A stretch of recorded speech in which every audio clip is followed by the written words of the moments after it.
মাননীয় স্পিকার, এই এই বিলে বলা হয়েছে বিশেষ পরিস্থিতিতে বা জনগণের আশাকাঙ্ক্ষা বিশেষ পরিস্থিতি কিংবা 32 কয়ে বলা হয়েছে বিশেষ পরিস্থিতি অত্যাবশ্যক বিবেচনা করিলে বা জনস্বার্থে যে কোনো বা সকল পৌরসভার মেয়র বা কাউন্সিলরগণকে অপসারণ করিতে পারিবে। এই জায়গায় আমি বলতে চাচ্ছি মাননীয় স্পিকার, বিশেষ পরিস্থিতি বলতে কোনটি? আমাদের যে অধ্যাদেশ জারি করা হয়েছে সেই অধ্যাদেশ মূলত ফ্যাসিবাদের বিরুদ্ধে যখন বাংলাদেশে একটি সফল গণঅভ্যুত্থান হয়েছে, সেই গণঅভ্যুত্থানের মধ্য দিয়ে যখন যারা ভোট চুরি করে স্থানীয় সরকারের বিভিন্ন প্রশাসনের শেয়ার দখল করে রেখেছে তাদেরকে অপসারণ করার জন্য এই অধ্যাদেশটি জারি করা হয়েছিল। বিএনপি কি বর্তমান সরকার কি বিশেষ পরিস্থিতিতে বলতে আগামীতে বিএনপি যেই পথে হাসছে সেই পথে আরেকটা অভ্যুত্থানের আশঙ্কা করতেছে কিনা, যে আর মধ্য দিয়ে মূলত আবার বিএনপি দলীয় শেয়ার জবরদখলকারী যত যে প্রার্থীরা থাকবে তাদেরকে অপসারণ করার জন্য এই আইন করা হচ্ছে কিনা। আমি জানি না আসলে বিশেষ পরিস্থিতি বলতে কোন বিশেষ পরিস্থিতিকে বোঝানো হচ্ছে এই আইনে। এটা একটি কালো আইন হিসাবে বাংলাদেশের গণতান্ত্রিক ইতিহাসে সবচেয়ে একটি কালো আইন হিসাবে থাকবে। আমি জিজ্ঞাসা করতে চাচ্ছি মাননীয় মন্ত্রীকে, বিশেষ পরিস্থিতি বলতে কি তার দলীয় এজেন্ডা বাস্তবায়ন না করলে তাদেরকে অপসারণ করা হবে, নাকি হচ্ছে দখলদারিত্ব না মানলে অপসারণ করা হবে, নাকি অবৈধ সুবিধা না দিলে অপসারণ করা হবে? এটা কোন সময়ে কোন বিশেষ পরিস্থিতিতে অপসারণ করা হবে তার সুনির্দিষ্ট কোনো ব্যাখ্যা নেই। এর মধ্য দিয়ে মূলত স্থানীয় নির্বাচন এবং গণতন্ত্রের ফিতে ছুরিকাঘাত করা হচ্ছে। মাননীয় স্পিকার, এখানে বলা হচ্ছে উপযুক্ত ব্যক্তি যদি বিশেষ পরিস্থিতিতে সরকার এই ক্ষেত্রে নিয়োগও করতে পারবে।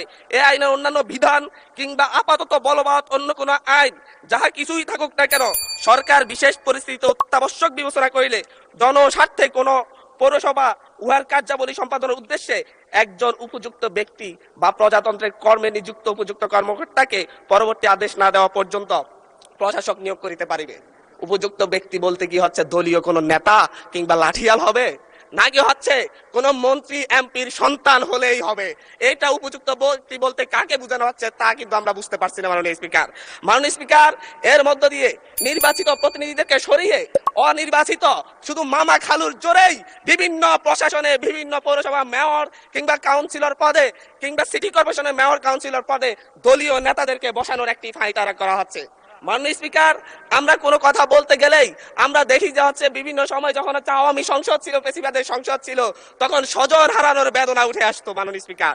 এখনো দেখা যাচ্ছে আমরা যখনই গণতন্ত্রের কথা বলি, যখনই স্থানীয় সরকারকে আমরা শক্তিশালী করার কথা বলি, তখন বলা শুরু করে আমরাই তো গণতন্ত্রের প্রবক্তা, আমরাই তো নতুন করে বাংলাদেশকে গণতন্ত্র উপহার দিয়েছি, আমরাই তো বাংলাদেশে নতুন গণতন্ত্রের পুনর্জন্ম দিয়েছি। 17 বছর ধরে আমরা লড়াই করেছি। 17 বছর ধরে লড়াই করেছেন বলে বাংলাদেশের গণতন্ত্র আবার গলা টিপে হত্যা করার সুযোগ নেই। আবার মাগুরা নির্বাচনের মতো আজকে বগুড়ার নির্বাচন এবং শেরপুর নির্বাচনের কারচুপি দেখেছি আমরা মাননীয় স্পিকার। আমরা যখনই ফেসবুকে ঢুকি, আমরা যখনই দেখি যে বিভিন্ন সংবাদ মাধ্যমে ধানের শীষে ছাপ্পা সিল মারা হচ্ছে মাননীয় স্পিকার। আজকে 2024-এর এমন রক্তক্ষয়ী সংঘাতের পরে আজকে যখন একটা উপনির্বাচন এবং একটা স্থগিত হওয়া নির্বাচন হতে যাচ্ছে, তখন আমরা দেখছি বিরোধী দলীয় এজেন্টদেরকে ঘাট ধাক্কা দিয়ে বের করে দেওয়া হচ্ছে, কেন্দ্রের ভিতর ঢুকে এজেন্টদেরকে আহত করা হচ্ছে এবং ছোট ছোট বাচ্চাদেরকে লাইনে দাঁড় করা, স্কুলের বাচ্চাদেরকে লাইনে দাঁড় করে ভোট দিতে দেওয়া হচ্ছে। এর সাইডে নির্লজ্জতা আর কি আছে মাননীয় স্পিকার? এর মধ্য দিয়ে মূলত আরেকবার বাংলাদেশকে সংকটে ফেলা হচ্ছে।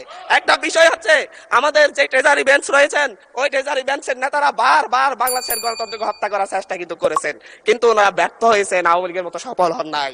1994 সালের মাগুরার নির্বাচনের মধ্য দিয়ে ওনারা চেষ্টা করেছিলেন একতরফা নির্বাচন করে টিকে থাকতে। 1996 সালে একতরফা একটা নির্বাচন করেছিলেন, 12 দিনের মাথায় জনগণের চাপে সরকার থেকে পদত্যাগ করে তত্ত্বাবধায়ক সরকার ব্যবস্থা দিতে হয়েছিল।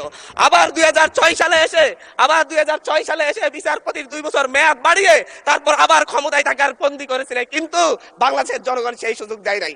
চুরি করা যায়, কিন্তু চুরি করে সেটা হজম করা যায় না, যেটা আওয়ামী লীগ করেছে মাননীয় স্পিকার। ঠিক একইভাবে 2024 সালে এসে এখন 2026 সালে এসে এখন আবার চুরির ধান্দায় নেমেছে এবং চুরি করে আমি আবারও বলছি বিএনপি যতই চেষ্টা করুক আওয়ামী লীগ আর হইতে পারবে না মাননীয় স্পিকার।